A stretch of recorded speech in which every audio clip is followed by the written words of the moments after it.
शहर के कॉलेज में पढ़ने वाला अमित छुट्टियों में अपने गांव आया तो उसकी माँ बोली, मेरी सहेली चंदा आई थी।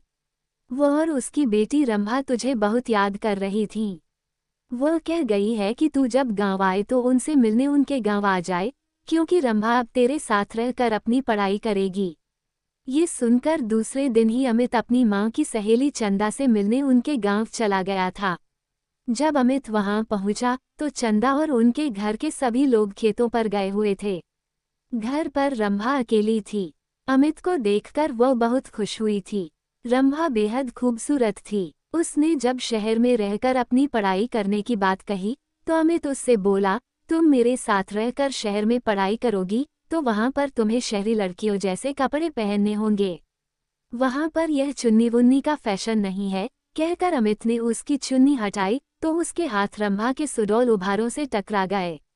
उसकी छुअन से अमित के बदन में बिजली के करंट जैसा झटका लगा था। ऐसा ही झटका रंभा ने भी महसूस किया था। वह हैरान होकर उसकी ओर देखने लगी तो अमित उससे बोला, ये लंबी चौड़ी सलवार भी नहीं चलेगी।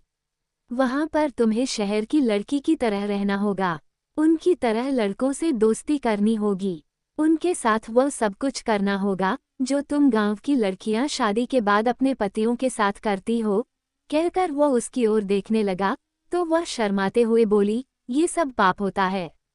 अगर तुम इस पाप पुण्य के चक्कर में फंस कर यह सब नहीं कर सकोगी तो अपने इस गांव में ही चौका चूल्हे के कामों को करते हुए अपनी जिंदगी बिता दोगी। कहकर वह उसकी ओर देखते हुए बोला, तुम खूबसूरत हो, शहर में पढ़ाई करके जिंदगी के मजे लेना। उद्धरण। इसके बाद अमित उसके नाजुक अंगों को बार बार छूने लगा। उसके हाथों की छुअन से रंभा के तनबदन में बिजली का करंट सा लग रहा था। वह जोश में आने लगी थी। रंभा के माँ बाप खेतों से शाम को ही घर आते थे, इसलिए उन्हें किसी के आने का डर भी नहीं था। ये सोचकर रंभा धीरे से उससे बोली, चलो अंदर पीछे वाले कमरे में चलते हैं। ये सुनकर अमित उसे अपनी बाहों में उठाकर पीछे वाले कमरे में ले गया। कुछ ही देर में उन दोनों ने वह सब कर लिया जो नहीं करना चाहिए था। जब उन दोनों का मन भर गया तो रंभा ने उसे देशी घी का गर्मागर्म हलवा बनाकर खिलाया। हलवा खाने के बाद अमित आराम करने के लिए सोने लगा। उसे सोते हुए देखकर फिर रंभा का दिल उसके साथ सोने के लिए मचल उठा। वह उसके ऊपर लेटकर उसे चूमने लगी तो वह उससे बोला, तुम्हारा दिल दोबारा मचल उठा है क्या? तुमने मुझे प्यार का चस्का जो लगा दिया है। रंभा ने अमित के कपड़ों को उतारते हुए कहा। इस बार वे कुछ ही देर में प्यार का खेल खेल कर पस्त हो चुके थे, क्योंकि कई बार के प्यार से वे दोनों इतना थक चुके थे कि उन्हें गहरी नींद आने लगी थी। शाम को जब रंभा के माँ बाप अपने खेतों से घर लौटे तो अमित को देखकर खुश हुए। रंभा भी उसकी तारीफ करते नहीं थक रही थी। वह अपने माँ बाप से बोली, अब मैं अमित के साथ रहकर ही शहर में अपनी पढ़ाई पूरी करूंगी। उद्धरण। ये सुनकर उसके पिताजी बोले, तुम कल ही इसके साथ शहर चली जाओ। वहां पर खूब दिल लगाकर पढ़ाई करो। जब तुम कुछ पढ़ लिख जाओगी तो तुम्हें कोई अच्छी सी नौकरी मिल जाएगी। तुम्हारी जिंदगी बन जाएगी। उद्धरण। फिर किसी अच्छे घर में इसकी शादी कर देंगे। आजकल अच्छे घरों के लड़के पढ़ी लिखी बहू चाहते हैं। रंभा की माँ ने कहा तो अमित बोला, मैं दिन रात इसे पढ़ाकर इतना ज्यादा होशियार बना दूंगा कि फिर यह अच्छे पढ़े लिखों पर भारी पड़ जाएगी। उद्धरण। रंभा की माँ ने अमित के लिए खाने को अच्छे पकवान बनाए। खाना खाने के बाद बातें करते हुए उन्हें जब रात के 10 बज गए तब उसके सोने का इंतजाम उन्होंने ऊपर के कमरे में कर दिया। जब अमित सोने के लिए कमरे में जाने लगा तो चंदा रंभा से बोली, कमरे में 2 पलंग हैं, तुम भी वहीं सो जाना। वहां पर अमित से बातें करके शहर के रहन सहन और अपनी पढ़ाई लिखाई के बारे में अच्छी तरह पूछ लेना।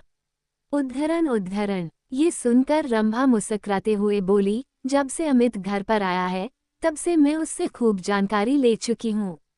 पहले मैं एकदम अनाड़ी थी, लेकिन अब मुझे इतना होशियार कर दिया है कि मैं अब सब कुछ जान चुकी हूँ कि असली जिंदगी क्या होती है। ये सुनकर चंदा खुशी से मुस्कुरा उठी। वे दोनों ऊपर वाले कमरे में सोने चले गए थे। कमरे में जाते ही वे दोनों एक दूसरे पर टूट पड़े। शहर में आकर अमित ने रंभा के लिए नए फैशन के कपड़े खरीद दिए जिन्हें पहनकर वो एकदम फिल्म हीरोइन जैसी फैशनेबल हो गई थी। अमित ने एक कॉलेज में उसका एडमिशन भी करा दिया था। जब उनके कॉलेज खुले तो अमित ने अपने कई अमीर दोस्तों से उसकी दोस्ती करा दी, तो रंभा ने भी अपनी कई सहेलियों से अमित की दोस्ती करा दी। गांव की सीधी सादी रंभा शहर की जिंदगी में ऐसी रम गई थी कि दिन में अपनी पढ़ाई और रात में अमित और उसके दोस्तों के साथ खूब मौजमस्ती करती थी। जब रंभा शहर से दूसरी लड़कियों की तरह बनसंवर कर अपने गांव जाती, तब सभी लोग उसे देखकर हैरान रह जाते थे। उसे देखकर उसकी दूसरी सहेलियां भी अपने माँ बाप से उसकी तरह शहर में पढ़ने की जिद करके शहर में ही पढ़ने लगी थीं। अब अमित उसकी गांव की सहेलियों के साथ भी मौजमस्ती करने लगा था। उसने रंभा की तरह उनको भी प्यार का चस्का जो लगा दिया।